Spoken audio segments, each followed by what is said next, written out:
کہ انسان کی زندگی مختصر ہے، کچھ معلوم نہیں کہ کب اس زندگی کا اختتام ہو جائے۔ ایک حدیث پاک سناتے ہوئے میں نے یہ عرض کیا تھا کہ انسان جب اس دنیا سے چلا جاتا ہے تو جب اس کی میت گھر پر پڑی ہوتی ہے تو گھر والے کہتے ہیں ما اخر فلان، کہ اے جانے والا چھوڑ کر کیا گیا ہے، ما اخر فلان، جانے والا چھوڑ کر کیا گیا ہے۔ اور جب اس میت کو قبر میں دفن کیا جاتا ہے تو فرشتے سوال کرتے ہیں ما قدم فلان، کہ اے آنے والے لے کر کیا آیا ہے۔ تو عقیدہ ختم نبوت صلی اللہ علیہ وآلہ وسلم کا تحفظ یہ اتنا عظیم کام ہے کہ جب فرشتے یہ پوچھیں گے کہ ما قدم فلان، آنے والے لے کر کیا آیا ہے، تو ہم دکھا سکیں گے کہ ہم اپنی زندگی میں حضور کے عقیدہ ختم نبوت کا دفاع کیا کرتے تھے۔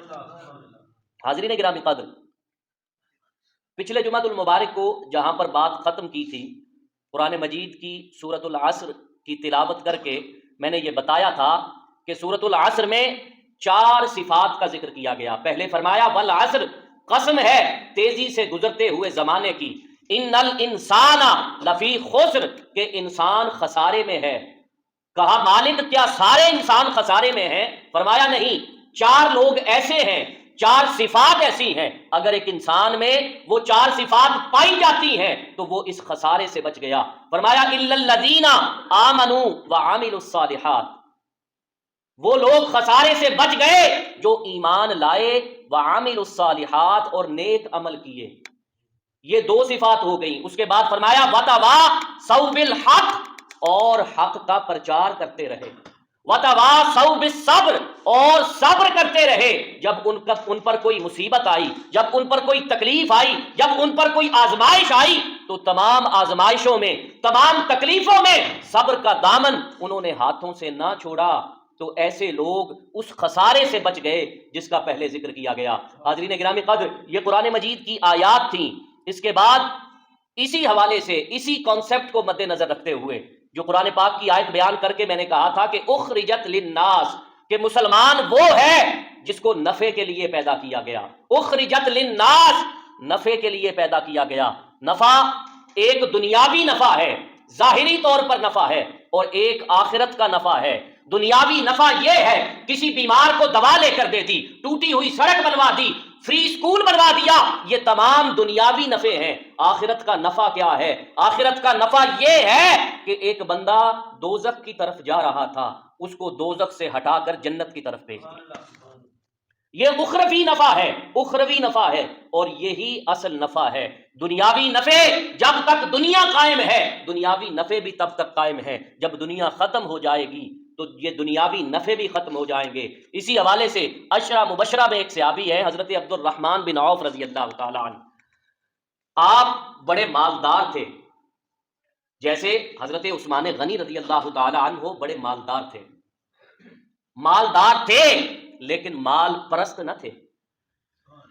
حضرت عبد الرحمن بن عوف نے ایک دن اعلان کیا کہ آج مدینہ میں کسی کے گھر پر چولہا نہیں جلے گا، کوئی بڑا، کوئی بچہ، کوئی بزرگ آج اپنے گھر میں کھانا نہیں پکائے گا، آج پورے مدینہ کی دعوت میرے گھر پر ہوگی۔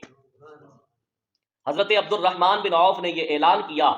اب کیسا وہ منظر ہوگا حضرت عبد الرحمن بن عوف کے گھر کا کہ جہاں پر حضور نبی رحمت صلی اللہ علیہ وآلہ وسلم بھی موجود ہیں، صحابہ کرام کی پوری جماعت موجود ہے۔ کیا منظر ہوگا اس دن حضرت عبد الرحمن بن عوف کے گھر کا؟ صحابہ کرام اس شام حضرت عبد الرحمن بن عوف کے گھر جانے لگے۔ حضور علیہ الصلوۃ والسلام بھی اپنے کاشانہ اقدس سے باہر نکلے۔ مسجد نبوی میں ایک صحابی موجود تھے اور وہ پریشان اور مغموم بیٹھے ہوئے تھے۔ حضور علیہ الصلوۃ والسلام اس صحابی کے پاس آئے اور کہا اے میرے صحابی، تمام صحابہ حضرت عبد الرحمن بن عوف کے گھر دعوت پر چلے گئے ہیں، تمہیں کس چیز نے پریشان کر رکھا ہے کہ تم یہاں پر بیٹھے پریشان ہو رہے ہو؟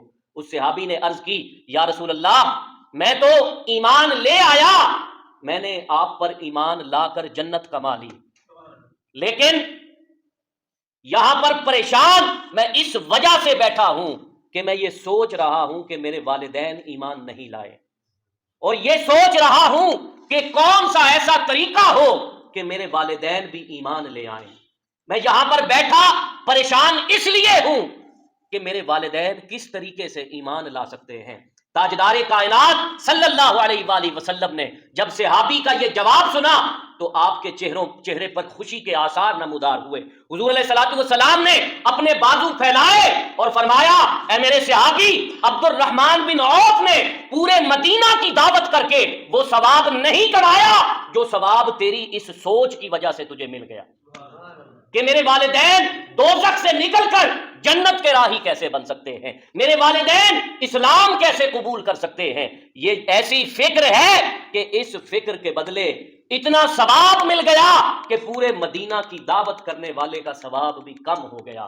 حاضرین گرامی قدر، اس لیے اس بات کی فکر کرنا کہ کوئی مسلمان گمراہ نہ ہونے پائے، کوئی مسلمان ان بغیرتوں کے ہتھے نہ چڑھے۔ آج جب حالت یہ ہو چکی ہے کہ ہر بندہ ہمیں یہ بتاتا پھر رہا ہے کہ فلانا بندہ ہماری ریڈ لائن ہے، تمہاری ریڈ لائن ہے، تمہیں مبارک ہو، آؤ مصطفیٰ کے غلاموں سے سنو کہ عقیدہ ختم نبوت ہماری ریڈ لائن ہے۔ اگر کبھی بھی کسی حال میں بھی اس عقیدہ کی اس ریڈ لائن کو کراس کرنے کی کوشش کی تو مسلمان اپنا تن من دھن اس پر لٹا دینے کے لیے تیار بیٹھے۔ آج میں سمجھتا ہوں کہ سب کاموں سے بڑھ کر اس عقیدے کی تحفظ کی ضرورت ہے، اور اس عقیدے کا تحفظ ہمارے ایمان کا حصہ ہے۔